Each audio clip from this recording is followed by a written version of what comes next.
말씀 우리 주 예수님의 이름으로 기도드리옵나이다. 아멘. 할렐루야. 자, 여러분, 우리 지난주에 이 야고보서 1장 오늘 마무리하는데요. 야고보서 1장을 마무리하면서 야고보 사도가 참된 그리스도인들, 거듭난 사람들, 다 동일한 말입니다. 구원받은 자들, 성숙한 그리스도인이라는 것은 어떤 삶을 살아야 되느냐? 말씀이죠. 그래서 말씀을 마음에 새기고 그 말씀을 받기 위해 마음을 열고 그 자세를 갖고 그 다음은요, 말씀을 실천하라 말씀하셨어요. 그런 삶은 하나님이 예비하신 온전하고 구비하여 조금도 부족함이 없는 그 복을 반드시 얻게 된다는 이 원리를 야고보 사도가 말씀하시면서, 그럼 말씀을 실천한다는 건 뭐냐를 오늘 이제 본문에 이어서 26절부터 이어서 26절과 7절에 정리하면서 오늘 1장 마지막 이 챕터를 야고보 사도가 마무리하게 되는데요. 그래서 오늘 이 시간에 우리가 그러면 이 말씀을 내가 내 삶에서 실천해야 된단 말이죠. 좋은 말씀 받고도 아무것도 안 하는 건 아무 의미도 없는 거예요. 그거는 뭐 그리스도인이다, 뭐 신앙인이다라고 말할 수 없단 말입니다. 그렇죠? 제가 늘 말씀드리지만 매 주일마다 예배를 여기 와서 예배드리는 이 생활을 뭐 30년, 40년을 해도 일주일 동안에 내 삶의 자리에서 아무런 행위가 없다, 실천이 없다, 그건 구원받은 게 아니에요. 그건 그리스도인이 아니란 말입니다. 그렇죠? 그건 참된 그리스도인, 성숙한 그리스도인이 아닌 거죠. 오늘 야고보 사도의 말씀을 바꾸어서 해석해 보면 그와 같다는 겁니다. 그러니까 저는 늘 우리 교회 성도님들이, 우리 모든 교우들이 참된 그리스도인 되길 원해요. 저도 마찬가지지만 그게 하나님이 제일 기뻐하시는 인생이 된단 말입니다. 그러면 여러분들의 모든 기도의 제목은 복을 주신다 했으니까 그건 복을 받는 거예요. 근데 요 앞에 건 빼고 그냥 나만 복 받길 원해. 그래서 백날 기도해 보세요. 뭐 제가 새벽에 기도에 대해서 말씀드릴 때도 말씀드리지만 그 앞에 걸 빼고 뒤에 것만을 놓고 여러분 아무리 뭐 작정 기도해 보세요. 응답이 없어요. 평생 기도해 보세요.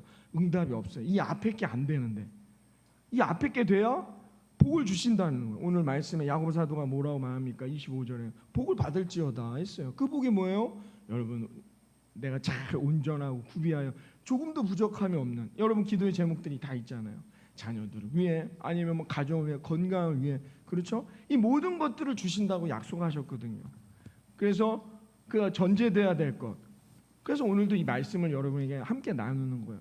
여러분이 이 말씀을 세상에 나아가 잘 실천하여 여러분이 아름다운 은혜와 복을 8월 한 달 가운데 누리는 저와 여러분 되어지시기를 바랍니다. 그러면 뭐냐? 그게 첫 번째, 혀에 재갈을 물려라. 제가 얘기한 게 아니라 야고보 사도가 이렇게 얘기한 거죠. 26절을 봅니다. 26절에 이렇게 설명하고 있는데요. 말씀을 실천하는 첫 번째 방법 함께 봅니다. 누구든지 스스로 경건하다 생각하며 자기 혀를 재갈 물리지 아니하고 자기 마음을 속이면 이 사람의 경건은 헛것이라. 아멘. 자, 여러분, 야고보 사도가 이렇게 말씀하고 있어요. 오늘 은혜를 받고 제가 오늘도 함께 좀 볼 영상을 좀 준비하려고 했는데 그거 어떻게 하는지 이게 예전엔 됐는데 안 되더라고요. 뭔가 버튼을 하나를 또 눌러야 되는데 그게 안 되는가 보더라고요. 그래서 일주일 내내 했다가 안 됐는데 하여튼 뭐 이렇게 설교를 준비하느라고 지냈는데요. 여러분, 오늘도 말씀 듣고 예배 끝나고 은혜 받고 나가는데 너무 더워. 이거 너무 더워. 우리 교회 왜 이렇게 더운 거야? 이러면 될까요? 안 될까요? 안 된다는 얘기예요. 이 말씀을 그냥 간단하게 제가 설명해 드리면 오늘 우리에게 적용할 때 아멘 막 은혜 받고 이 더운 날에도 이 성가대 가운도 입고 막 이렇게 얼마나 힘드셨습니까? 근데 예배 끝나고 나갈 때 더워. 근데 집에 갔는데 라면 먹고 싶어. 만약에 아빠가 그렇게 말씀하신다. 이 더운 날 무슨 뭐 이러면 안 된다는 얘기예요. 이건 참된 그리스도인이 될 수가 없다라는 얘기예요. 쉽게 여러분 오늘을 사는 우리들에게 여러분 이렇게 해석해 드리면 그런 것이죠. 여기서 혀에 재갈을 물려라 이렇게 말합니다. 너의 혀에 재갈, 그러니까 예나 지금이나 똑같다는 얘기예요. 이 시절에도 교회에서 예배드리고 말씀 듣고 아멘 막 기도하고 돌아가는데 그 그리스도인들이 그런단 말이죠. 그러니까 야고보사도 이렇게 말하고 있는 거예요. 그럼 참된 그리스도인은 뭐냐? 너의 혀에 재갈을 물려라는 거예요. 혀는 이제 언어를 말하는 거죠. 그렇죠? 혀가 없으면 말을 할 수가 없잖아요. 그러니까 언어의 통로가 되는 거예요. 혀라는 것은. 언어라는 건 뭡니까? 그 사람의 가치관, 그 사람의 세계관, 그 사람의 모습이 담겨 있어요.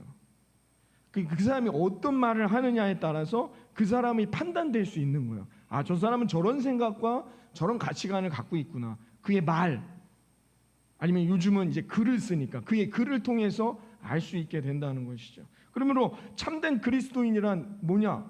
세상에 나아가 그리스도인인지 아닌지를 어떻게 증명합니까? 말에 달려있다는 거죠. 언어에 달려있다는 거예요. 그래서 우리는 안 된다, 못한다, 왜 이런가, 부정적인 말들을 하면 될까 안 될까요? 안 된단 말입니다. 너무 힘들고 어렵고 왜 나에게만 이런 고통이 있는가라고 생각되는 그 순간에도 그리스도인은 누구냐? 하나님이 기뻐하시고 감사를 찾는 거예요. 내 입술을 통하여. 그게 뭐예요? 그게 그리스도인이란 말이에요. 그게 믿는 자들의 모습이라는 것이죠. 그러므로 우리가 우리의 이 언어의 태도, 습관을 바꿔야 된다라는 것이죠. 제가 이것을 준비하면서 제 자신도 많이 돌아봤는데요. 저도 뭐 이렇게 부정적이거나 비판적일 때가 많이 있지만 플라톤의 이 철학에 보면은 나와 있어요. 누구를 가까이 하지 말 것이냐? 매사가 부정적인 사람들. 너랑 가까이 하지 말아라.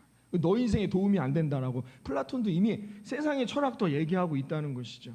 이 야고보 사도도 오늘 이렇게 말씀하고 있습니다. 제가 언제 한번 지금 이제 대학을 들어갔는데 우리 라인에 사는 친구가 있었는데 이제 막 고등학교 막 공부할 때죠. 막 찌들어 있어요. 책가방에 막 찌들어 있는데 이렇게 제가 볼 때 어머니가 이제 이렇게 타셨는데 쌍둥이인데 너무 많이 얘기하나? 온라인으로 보시진 않을 거잖아요. 그러니까 그런데 제가 이제 무슨 과목을 좋아하냐 물어봤더니 그 친구가 과학인가를 좋아한다 하더라고요. 그래서 그렇구나. 근데 어머니가 옆에 있다. 제가 물어보지도 않았는데 저한테 수학을 너무 못해요. 이 아이가 얼마나 부끄러웠겠어요. 저도 당황했죠. 저는 뭘 좋아하니 무슨 과목을 했는데 그렇구나 했는데 어머니가 옆에 이제 인사를 자주 하니까 이제 수학을 너무 못해요. 저도 당황했죠. 근데 저도 모르게 그때 목사로서의 말이 나왔죠. 그렇지 가만히 있었어야 되는데 그때 제가 어머니 그렇지 않습니다. 인생은 그걸 잘 하지 못한다 해서 불행해지는 게 아닙니다. 건강하게 잘 자라고 있으니까 얼마나 좋습니까? 그러니까 당황하시더라고요. 네, 속으로 너 너무 이게 그렇지 않습니까? 그게 뭐 수학 좀 못하는 게 뭐가 문제입니까? 건강하게 튼튼하게 잘 자라고 있잖아요. 어긋나지 않고 얼마나 감사해요. 순간 제가 올라와서 그런 이야기를 나눴는데요. 제가 어제였나? 그저께였군요. 그저께 우리 청년부 예배 때도 이야기를 나눴는데요. 여러분 우리가 왜 태어났습니까? 그건 아무도 모릅니다. 우리가 이 세상에 왜 그걸 누구 어떻게 합니까? 하나님만이 아시는 거죠. 그러므로 여러분 이 땅에 여러분 태어나신 것만으로 우리는 우리의 일을 다 한 거예요. 잘 태어나셨습니다. 그 다음은 그냥 사는 거예요. 여러분 그래서 인생은 다 각기 다릅니다. 누가 이렇게 한다고 해서 내가 그렇게 살아간다고 그게 성공하거나 승리하지 않아요. 왜? 우리는 각기의 모습이 다 다르잖아요. 저랑 똑같이 생긴 사람이 어디 있습니까? 비슷하게 생긴 사람은 뭐 있겠지만 그렇죠. 여러분 잘 태어나는 것만으로 건강하게 여러분은 여러분의 소명을 다 하신 거예요. 그러나 이제 이 땅을 살아가는 동안에 어떻게 해요? 그럼 나는 좀 더 나은 나의 삶을 살려고 노력하는 거예요. 하다가 안 되면 괜찮아요. 안 돼도 괜찮아요. 그게 뭐 잘못된 건 아니잖아요. 그게 뭐 바보가 되는 건 아니단 말이죠. 제가 일주일 동안 말씀을 준비하면서 혀에 재갈을 물려라. 우리가 긍정적인 언어, 그냥 뭐 말만 이렇게 하고 말면 그 긍정적인 게 뭔가 될까? 여러분 잘하고 계십니다. 여러분 힘을 내시고요. 여러분 건강하게 여름을 잘 나는 게 내가 잘 사는 거예요. 이 땅에 살아가는 동안. 그러면 여러분 잘 못 나고 건강하지 않은 사람은 잘 못 사냐? 아니에요. 그렇지 않단 말이에요. 그냥 태어나는 순간 여러분 태어나는 것만으로 여러분은 잘 하셨어요. 그 다음은 사는 거예요. 실패할 수도 있고 넘어질 수도 있어요. 왜? 인생을 어떻게 살아야 되는지에 대한 정답은 없잖아요. 그렇죠? 정답은 없단 말입니다. 그러니까 사는 거예요. 자녀들에게도 좀 못해도 야, 너 왜 이거밖에 안 되니? 그런 말씀 하지 마세요. 잘하고 있는 거예요. 잘하고 있는 거예요. 속은 뒤집어질 수 있지만 그래도 괜찮아요. 잘하고 있는 겁니다. 잘하고 있다고 여러분 격려해 주시고 돌아가셔서 칭찬해 주세요. 저희 딸이 그러더라고요. 아빠 나는 수학을 제가 봐도 이게 아무튼 간에 너무 못해서 나는 안 될 것 같아 막 그러더라고요. 그래서 제가 이 말씀을 준비하는 순간이었기 때문에 제가 이렇게 얘기했죠. 아니다. 못하는 건 상관없다. 서연이는 아빠 딸이기 때문에 그것만으로도 고맙다 이렇게 얘기했어요. 그리스도인이란 뭡니까? 우리의 말을 바꾸는 거예요. 내 언어, 이 언어가 뭐예요? 그대로 되는 거예요. 성경에서도 말하고 있습니다. 남유다 시절에 갈라졌어요. 북과 남이 맨날 싸우고 치열하죠. 맨날 국민들끼리 싸우고 이러고 있단 말이에요. 그런 남유다 시절에 우시야라는 왕이 52년간을 통치하면서 남유다가 부강해져요. 건강하고 튼튼해졌단 말이에요. 얼마나 행복했겠어요. 근데 이 왕이 죽고 난 다음에 더 그냥 막 시끄러워졌어요. 혼란해요. 막 뉴스를 듣고 싶지 않아요. 요새는 막 그런 시기가 막 온단 말이에요. 절망스러운 시기들이 생겨나게 되니까 이때 이사야가 너무 속상하고 답답한 거예요. 백성들은 다 이거 왜 누구 탓하고 남 탓하고 막 부정적인 얘기하고 그러고 있는 시기가 도래했단 말이에요. 근데 그때 하나님 앞에 이사야가 기도하는데 하나님이 환상 가운데 하나님이 이사야를 만나 주셨는데 그 환상이 뭐냐면 하나님께서 입으신 이 옷자락이 이렇게 성전에 이렇게 드리워지는 그런 환상이었어요. 그 뜻은 뭐냐? 이사야에게 하나님이 말씀하신 거예요. 너가 왜 걱정하고 염려하냐? 내가 이 나라를 다스린다. 내가 이 백성을 통치하고 이들을 경영하며 이들의 잘못은 내가 심판한다. 라는 뜻이에요. 그 환상이. 그 불신의 소리들, 백성들이 서로 자신의 욕망과 탐욕에 찌들어져서 뒤틀린 세상을 만들어갈 때에도 하나님은 여전히 살아계셔서 통치하시고 인도하신다는 거죠. 이사야가 하나님이 이 백성을 사랑하시는 그 마음을 보고는 그 환상을 통해 이사야가 그 환상을 본 다음에 뭐라고 처음 고백하느냐, 그게 이사야 6장 5절에 나와요. 이사야 6장 5절에 이렇게 고백해요. 이사야가 그 하나님의 뜻을 깨닫고 나서 함께 봅니다. 그때 내가 말하되 화로다 나여 망하게 되었도다. 나는 입술이 부정한 사람이요 나는 입술이 부정한 백성 중에 거주하면서 만군의 여호와이신 왕을 배웠음이로다 하였더라. 아멘. 온 백성이 막 안 된다, 남 탓하고 너는 나쁘다, 막 그런 악한 소리들을 하는데 이사야도 거기에 물들었다는 얘기예요. 내가 이렇게 살다 보니까 그 부정한 입술 가운데 나도 부정한 입술이 되었다. 화 있다. 망할 것이다. 저주받을 것이다. 나의 입술이 부정한 사람이요. 자기 자신이 안 된다, 못한다 하고 있는 자기 자신을 이사야가 발견하고 이 고백을 했단 말이에요. 하나님은 그렇게 생각하고 계시지 않는데 이게 왜 이러냐? 이러다 망하는 거 아니냐? 그때 이사야가 이 사실을 깨닫고 자기의 이 부족함이 뭐예요? 늘 부정적이란 말이에요. 나도 그렇게 변해 있단 자기 자신을 발견하고 하나님과 백성과 이 시대 앞에 리더로서 회개하고 자기의 범죄함을 고백하는 장면이 오늘 이 이사야 6장 5절의 말씀이라는 것이죠. 성숙한 그리스도인, 참된 그리스도인은 누구이냐? 자기 혀에 재갈을 물리는 거예요. 이 말의 뜻은 뭐예요? 내 언어를 내가 잘 다스릴 수 있어야 한다는 겁니다. 여러분 이 한 주간 더우시죠? 힘들고 어렵지만 화요일이면 뭐예요? 입추입니다. 이제 끝났어요. 이제 시원해요. 입추. 이제 화요일만 지나면 시원해집니다. 그러니까 여러분 힘을 내시고 아이고 이거 더워서 내가 어떻게 하나 하지 마시고 이제 끝났어요. 이제 어디 물놀이도 못 가요. 이제 다 끝났습니다. 그런 마음을 갖고 여러분 믿음으로 이 8월 또 하나님이 내 인생을 어떻게 인도하실지에 대한 기대감을 갖고 우리는 그냥 뭐예요? 여러분에게 주어진 삶을 잘 사시면 돼요.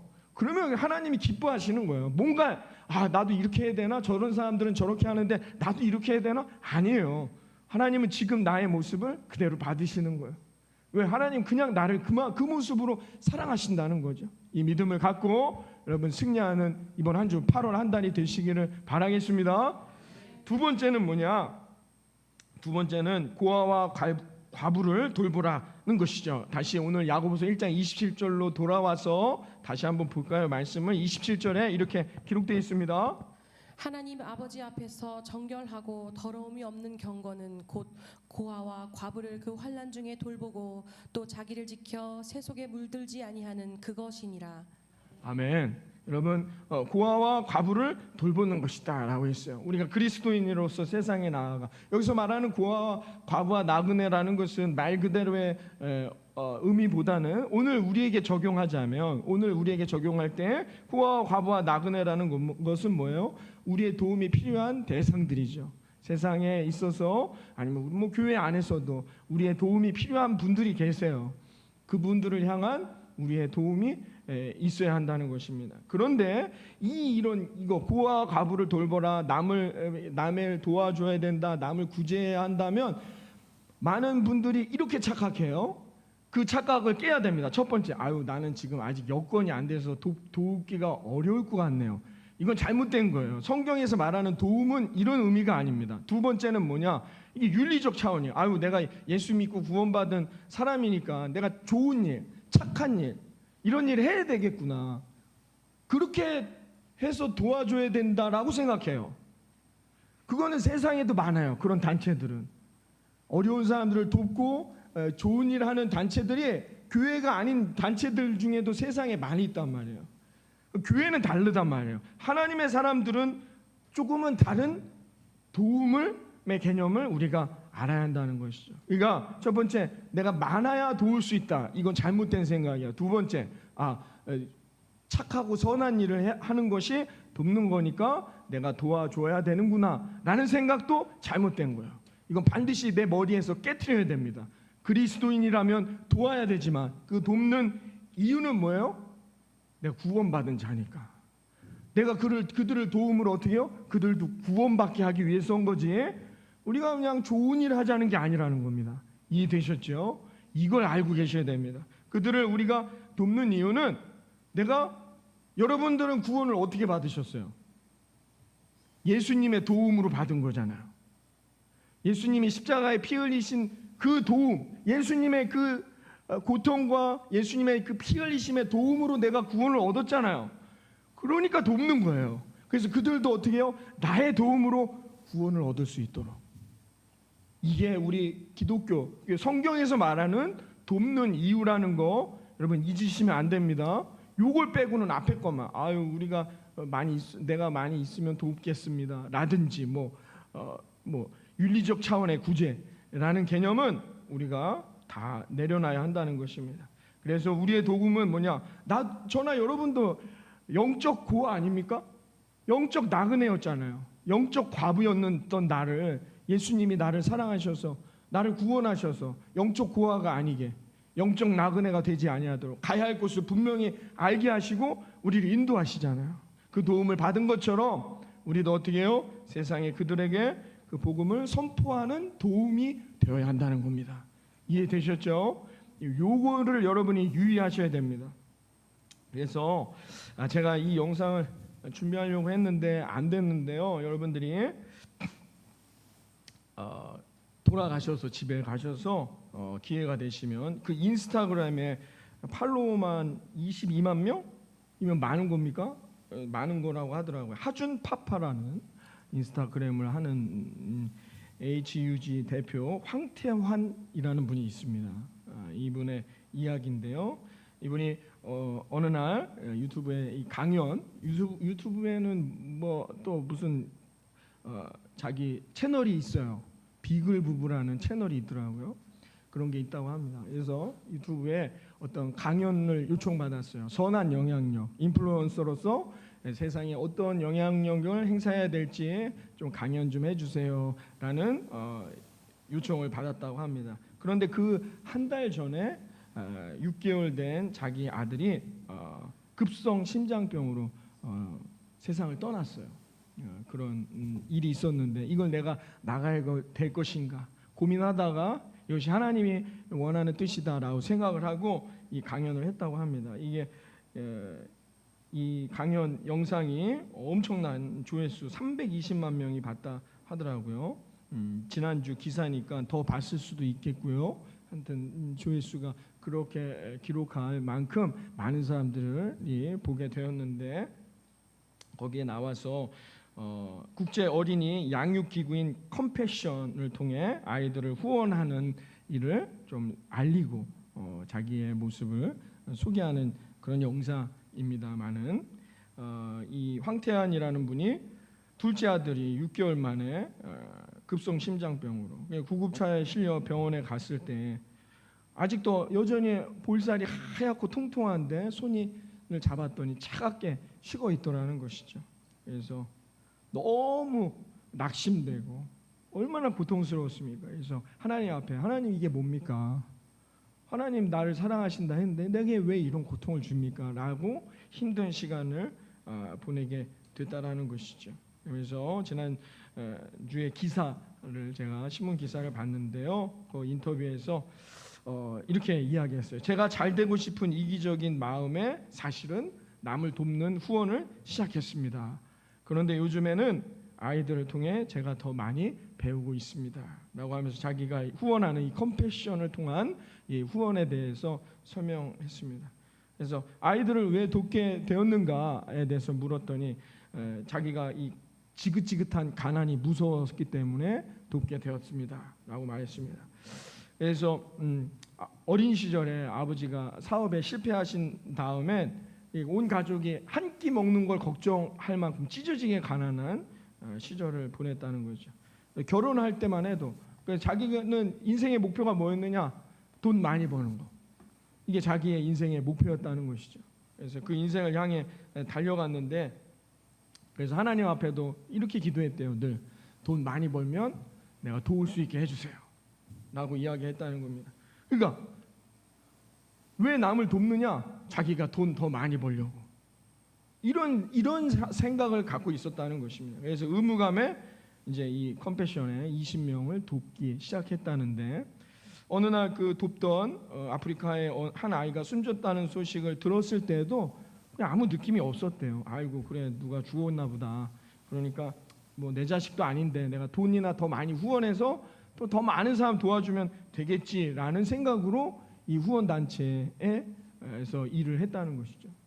그런데 자기의 둘째 아들을 잃고 났더니 그 다음부터는 내가 하늘나라 가서 만날 아이에게 부끄러운 아빠가 되지 않기 위해서 내 이런 마음으로 살아가는 것은 내 자녀 아들이 좋아하지 않는 부끄러워할 모습이 될 것 같은 생각에 자기가 마음을 고쳐먹게 되었다라는 인터뷰를 했습니다. 그러면서 자기가 가장 존경하는 분, 자기가 영향을 받은 자기도 인플루언서이기 때문에 많은 사람들이 영향을 받겠지만 자기는 가장 영향을 받은 분이 어머니다라고 그 영상에서 이야기해 주는데요. 집이 다 망했으니까 얼마나 찢어지게 가난합니까? 그래서 어머니는 낮에 늘 공장에 가서 일을 하시는 거예요. 주일이 되면 교회를 가는데 2시간 전에 가십니다. 2시간 전에 가서 뭐 하냐? 교회 모든 화장실을 청소하시는 거예요. 혼자서. 자기는 예배 드리러 시간이 돼서 예배 드릴 시간이 돼서 이렇게 오면 엄마가 2시간 동안 청소하고 나니까 머리가 막 다 헝클어져 있고 땀을 뻘뻘 흘리면서 그렇게 청소를 하시는 겁니다. 그래서 늘 엄마한테 엄마 왜 그러시냐라고 얘기했어요. 엄마가 늘 이 아들에게 이야기해 주는 것은 뭐냐? 너는 너가 잘 먹고 잘 사는 인생을 살려고 하지 말고 남을 돕는 인생을 살아라. 하나님이 기뻐하시는 일이 될 거다라는 게 그 어머니의 생각이셨어요. 그래서 자기의 청소로 자기가 누군가를 위해서 도울 수 있다면 자기는 그 일을 하겠다라는 어머니의 말씀. 이게 늘 이 황태환 대표의 마음에 늘 남아 있게 되었다는 것이죠. 이분이 최근에 아버지의 마음이라는 다큐멘터리에 출연했습니다. 여러분들이 지금 영화관에 그렇게 많지는 않더라고요. 개봉수가 많진 않지만 컴패션에서 만든 아버지의 마음이라는 다큐멘터리에 있습니다. 여러분 시간이 되시면 가셔서 보시고 나중에라도 여러분 보실 수 있는 여건이 되면 꼭 보시면 좋을 것 같아요. 시네라 씨가 나레이션을 하셨는데 그냥 부모를 잃은 자식들의 마음을 아니면 자식을 잃은 부모의 마음을 가진 사람들의 이야기를 이렇게 쓴 것인데요. 주인공은 그 르완다에서 지금 이제 청년이 된 분이 주인공입니다. 94년에 여러분 르완다 대학살 여러분 아시죠? 아프리카 이 전쟁으로 인해서 참혹한 정말 인간으로서는 감히 할 수도 없는 그런 일들이 일어났던 르완다죠. 100일 동안 300만 명이 죽었습니다. 학살당했습니다. 안 놀라시네요. 100일 동안 300만 명. 하루에 3만 명씩 죽어나간 거예요. 그때 살아남은 어린 소년이죠. 그 사람이 이제는 어른이 되어서 하나님은 어떤 계획이 있는가? 뭐 이런 이야기들을 함께 나누는데요. 이 황태환이라는 분이 여기 이제 무료로 참여하게 됐다고 합니다. 이 영화에. 근데 이분이 그런 이야기를 해요. 아들이 죽었어요. 갑자기. 하나님 그렇게 기도했는데 그때 자기가 성경에 다윗이라는 인물을 기억했다는 거죠. 다윗 얼마나 대범합니까? 골리앗을 무너뜨리고 정말 불세출의 영웅 아닙니까? 우리가 생각할 때는. 근데도 자기 자식에게는 아무것도 할 수 있는 게 없었어요. 자식이 하나님 앞에 갈 때 할 수 있는 건 아무것도 없었어요. 다윗이 금식하며 기도하는데 친아들이 이제 자식이 태어난 자식 죽었다는 이야기를 전해야 되잖아요. 이따 왕 쓰러질까 봐 전전긍긍하다가 기도하고 금식하며 기도하는 이 다윗에게 가서 쳐다보죠. 아들이 죽었느냐? 네, 그렇습니다. 그때 털고 일어나 금식을 멈추고 왕으로서의 일을 보고 밥을 먹기 시작합니다. 성경에 나와 있는 얘기죠. 그때 신하들이 묻거든요. 신하들이 아니 어떻게 이렇게 하실 수 있느냐라고 할 때 다시 사무엘하 12장 23절 이렇게 말하거든요. 지금은 죽었으니 내가 어찌 금식하랴. 내가 다시 돌아오게 할 수 있겠느냐. 그러나 나는 그에게로 갈 것이다. 그는 내게로 돌아오지 아니하리라 라고 말합니다. 죽은 자식이 내게 오지는 않지만 나는 갈 수 있다는 거죠. 그때 내가 그 자식을 봤을 때 아빠 참 잘했어 라고 칭찬받아야 된다는 거죠. 그래서 아빠는 최고야. 내가 하늘나라에서 다 보고 있었어. 그것 때문에 자기는 이 일들을 감당하고 아버지로서의 역할을 감당하며 살아가야 한다라고 이야기했어요. 그게 자신의 남은 인생의 큰 꿈이다라는 이야기를 하는 그 고백을 받는데요. 그렇죠. 여러분 우리가 어떻게 인생을 다 합니까? 그러나 여러분 그 돕는다는 것은 뭐냐? 그리스도인으로서 성숙한 그리스도인으로서 우리가 내 인생이 더 행복하고 하나님이 보시기에 기쁘고 아름다우며 잘했다 칭찬받을 수 있는 가장 귀한 일임을 여러분 깨닫고 여러분 세상에 나아가 하나님의 살아계심을 여러분들의 삶 가운데 드러낼 수 있는 저와 여러분이 되어지기를 바라겠습니다. 세 번째, 우리가 참된 그리스도인의 DNA를 가질 수 있는 실천적 방법은 뭐냐? 세 번째, 자기를 지켜 새 속에 물들지 말라 말합니다. 1장 27절의 말씀에 나와 있는데요. 다시 한번 야고보서 1장 27절 말씀 함께 봅니다. 하나님 아버지 앞에서 정결하고 더러움이 없는 경건은 곧 고아와 과부를 그 환난 중에 돌보고 또 자기를 지켜 새 속에 물들지 아니하는 그것이니라. 아멘. 여러분 새 속에 물들지 아니하는 그런 인생이 되시기를 바랍니다. 제가 어릴 때는 겨울에 연탄이 있었습니다. 지금은 연탄 뭐 보기 어려운데 그러면 그냥 그 연탄 갖고 노는 게 길거리에 나가서 동네 골목에서 그게 유일한 놀이였습니다.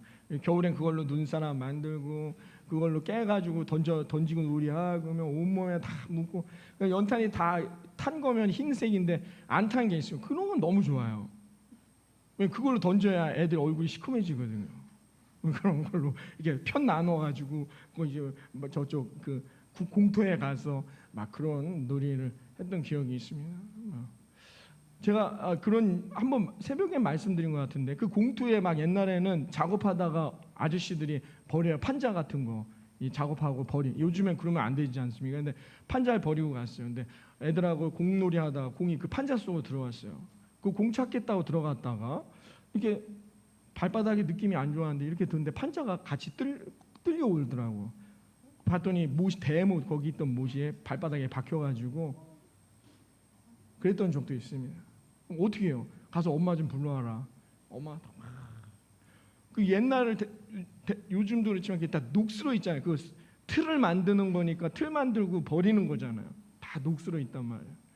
근데도 멀쩡합니다. 파상풍 안 걸리고 잘 지내고 있어요. 이런 아이였습니다. 그냥 밖에 내놓기가 막 무서운.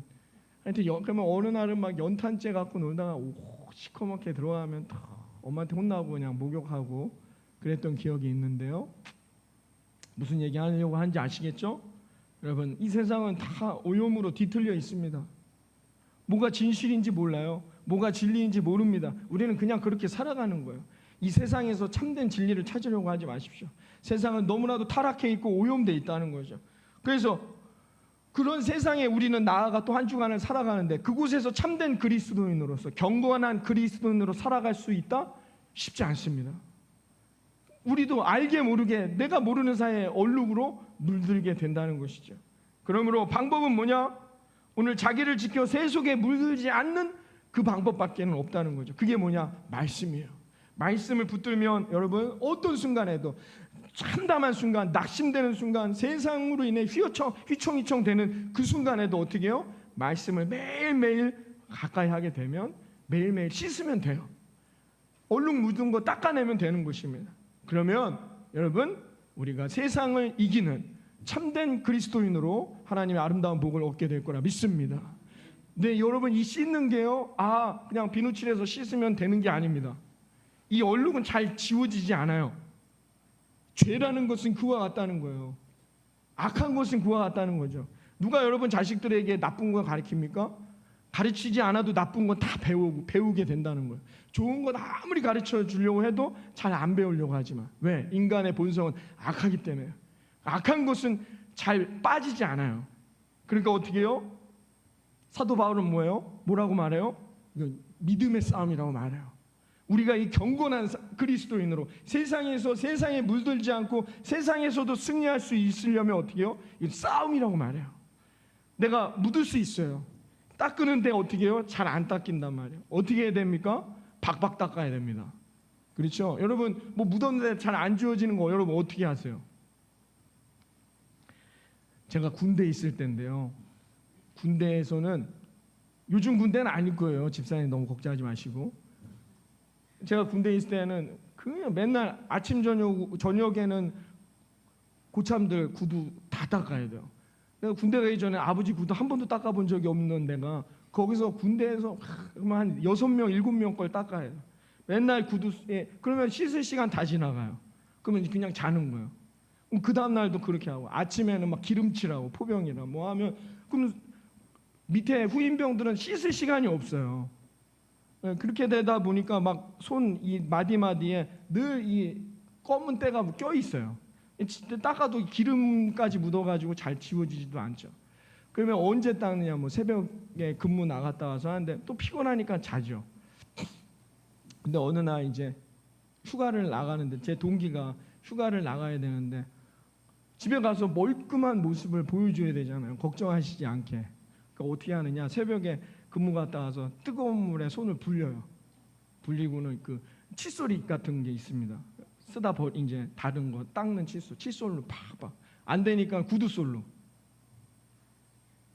그렇게 해서 이 손에 있는 그 검은 때들을 벗겨냈던 저는 그런 시절입니다. 옛날 시절이니까 별로 안 놀라시네요. 다 그런 경험들이 있으시군요. 이거는 그냥 닦는다고 닦여지는 게 아니에요. 이런 노력이 필요하다는 거예요. 여러분 이 세상 우리가 세상에서 나도 알게 모르게 그게 내 마음에 스며들어요. 이걸 씻어낸다? 이건 사도 바울의 말처럼 이건 믿음의 싸움인 거예요. 이 싸움으로 이겨내지 않으면 쉽지 않다는 거예요. 그냥 뭐 간단하게 씻어내면 되겠지 한다고 씻어지는 게 아닙니다. 사랑하는 예수님만 구족의 성도 여러분, 우리가 또 이 한 주간 세상에 나아갑니다. 이 세상에서 우리가 참된 그리스도인으로 승리하는 DNA를 얻기 위해서 오늘도 여러분 세속에 물들지 말고 격렬한 싸움을 통해서라도 내 안에 있는 얼룩을 제거하시고 하나님이 기뻐하시는 아름다운 그리스도인으로 승리하는 또 이 한 주간이 되시기를 바라겠습니다. 이런 DNA를 갖고 이런 DNA를 통해 모인 곳, 그것이 뭐예요? 참된 교회, 하나님 기뻐하시는 성숙한 교회가 되어져 갈 거라 믿습니다. 여러분, 이 DNA들을 통하여서 우리가 하나님의 말씀을 늘 청종하시고 그리스도인의 장성한 분량에 이르는 지혜자로서 하나님이 기뻐하실 복된 이 한 주간, 이 8월 한 달이